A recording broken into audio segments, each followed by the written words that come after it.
সেক্ষেত্রে যদি আমাদের খেজুরের এই যে উদ্যোগটা নেওয়া হয়েছে, যদি গাছের সংখ্যা বেড়ে যায়, আমাদের যদি সেখান থেকে রস হয়, গুড় হয়, তাহলে সেটি বাজারের চাহিদা পূরণ করতে সক্ষম হবে। স্বাস্থ্যগত যে ঝুঁকি রয়েছে বাজারের যেটা আমরা কিনে খাচ্ছি, সেই জায়গা থেকে আমাদের আরও বেশি আমাদের সেফ লাইফ কাটানোর জন্য একটা দ্বার উন্মুক্ত হবে।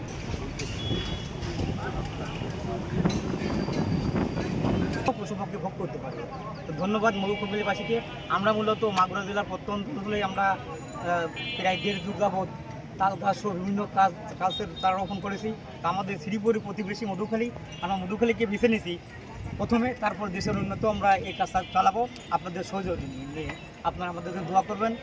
এই শ্রীপুরের যে প্রতিবন্ধী কল্যাণ সংস্থা এবং জীব বৈচিত্র্য উন্নয়ন যে সংস্থা, সেটির আয়োজনে আজকে যে অভিনব এবং উদ্যোগ নেওয়া হয়েছে যে কতদূর ভাই রেল লাইনের দুধারে খেজুর গাছ রেলগেটের পূর্বের পাশে একদম রেলগেটে সেটির জন্য প্রথমে আমি তাদেরকে ধন্যবাদ জানাচ্ছি যে এরকম একটি উদ্যোগ নেওয়ার জন্য। কারণ আমরা দেখছি যে বর্তমান সময়ে যে আমরা জীববৈচিত্র্য সংরক্ষণের কথা বলছি, সাথে সাথে আমরা যে আমাদের প্রাকৃতিক পরিবেশ এবং দুর্যোগ মোকাবেলা, সেটির জন্য আমরা বেশি বেশি গাছ লাগানোর কথা বলছি।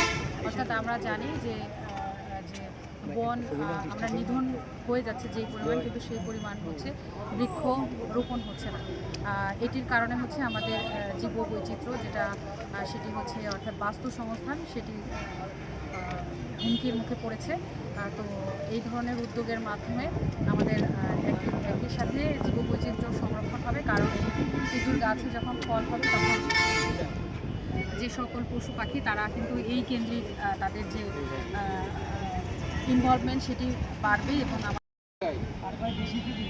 একটু চাইলে দেন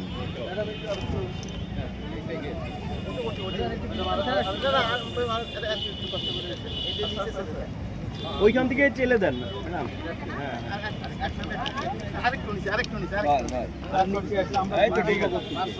আরে হেলাল ভাই নিলে